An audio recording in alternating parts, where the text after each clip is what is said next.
Hello everyone, welcome to Aspirants World. In this video, we are going to discuss what are the outcomes of Sri Lankan President recent visit to India. So, let's start our video. The Sri Lankan President Ranil Wickremesinghe on July 20 arrived India for an official visit, and he visited India a year after he became president of the island nation after the economic crisis of the Sri Lanka.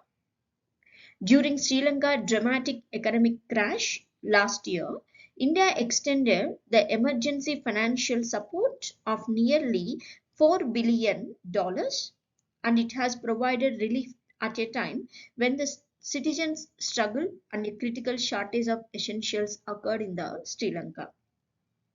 Sri Lanka has acknowledged India's role in the helping Colombo, securing a nearly $3 billion package from the International Monetary Fund.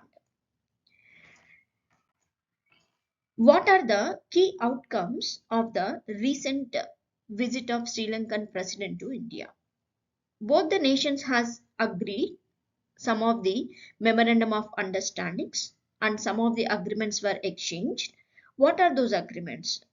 The joint declaration of intent in the field of animal husbandry and dairy, and the MOU on cooperation in the field of renewable energy, the memorandum of cooperation for economic development, especially the projects in Trincomalee district of Sri Lanka, and a network to network agreement between NIPL and the Lanka Pay for UPI applications acceptance in Sri Lanka, the energy permit for Sampur solar power project. So on all these lines, the MOUs were exchanged between the two nations. If we see what is the adoption of vision document which was accepted by the two nations, both the nations adapted this partnership vision document. It is based on the 5 pillars, which includes the maritime security, the air connectivity, energy and power connectivity, trade, economic and financial connectivity, people to people connectivity. So overallly, the vision document focused on these 5 lines. So the maritime connectivity, the air connectivity, energy and power, trade, economy and financial connectivity, people and people connectivity.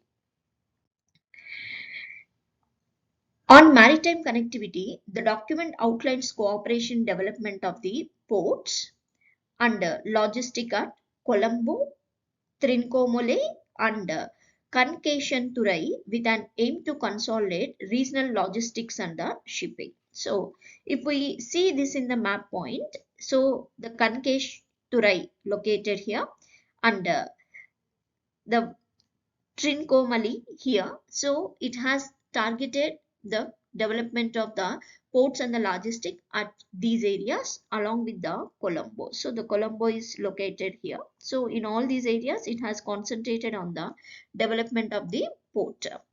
It also talks of resumption of the passenger ferry services between the Nagapattinam in India, that is the Chennai border of Nagapattinam, and Kankeshanturai in Sri Lanka. So you can identify that in the map. So the Nagapattinam to the Kankeshanturai.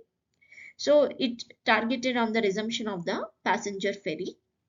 Besides working towards the early resumption of ferry services between the Rameshwaram and Talaimannar. So it has even concentrated on the Rameshwaram and the Talaimannar ferry services also. So the two ferry services it has targeted. One is from Nagapattinam to Kankeshanturai and another one is Rameshwaram to Talaimannar. So these two ways were going to be developed with the passenger ferry, and the maritime connectivity is going to be established between the two nations. And if we see the air connectivity, it mentioned the expansion of the flagships between the Chennai and the air connectivity from Chennai to Colombo.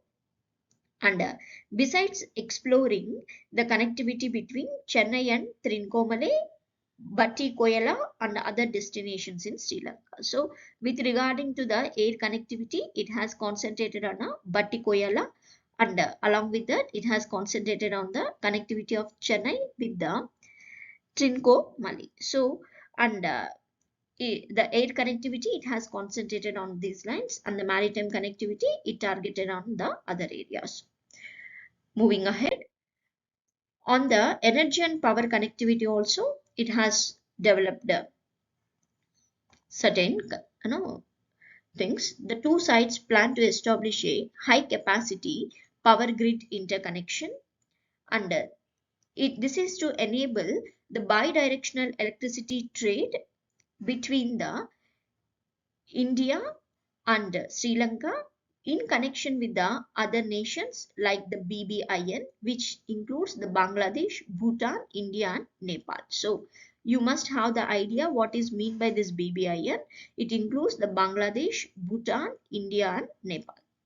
And this has the potential not only bring down the cost of electricity in Sri Lanka, but also help create a valuable and dependable source of foreign exchange for Sri Lanka. And along with the energy services, it also concentrated on the power, especially to develop the Sampar solar power project. So this is the Sampar polar power project. Let me mark it in red. So this is the Sampar area, and it want to develop a solar power project over there. And along with that, it want to develop the LNG infrastructure and explore the cooperation in green hydrogen and the green ammonia development basically. So not only in the energy and even in the power also, it want to go for such type of renewable energy resources.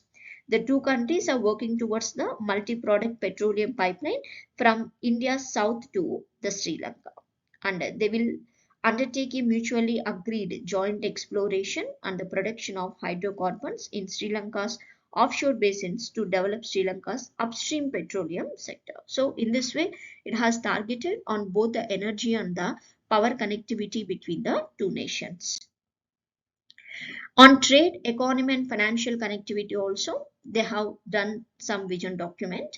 The two sides undertook the decision on the economic and the technology cooperation agreement with an aim to comprehensively enhance bilateral trade and investment in new priority areas.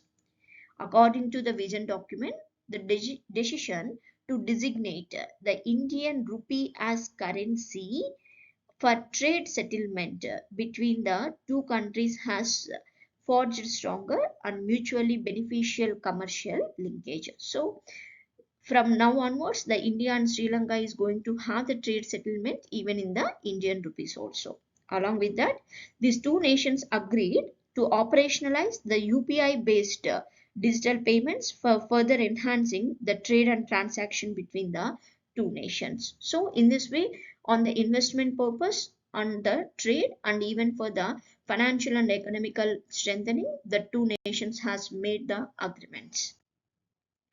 Regarding the people to people connectivity also, they promoted the Buddhism and the Hinduism, the both the religions in the two nations to enhance the tourism sector. So the two countries plan to promote the awareness and popularize the India's Buddhist circuit and the Ramayana trail, as well as the ancient places of Buddhism, the Hindu and the other religious worships in the Sri Lanka, so that the tourism development can be promoted in the Sri Lanka. So the India is going to help the Sri Lanka in all these ways so that it can come out of that economic crisis, and India can maintain a good relations with the Sri Lanka after the conflict of the China and the Sri Lanka are having a good relations nowadays, and the Hambantota port especially is using by the China to attract the Sri Lanka majorly by giving the economical support. So to rather than tilting towards the China, so the Sri Lanka is now want to make a good relationship with the India also with this all initiatives.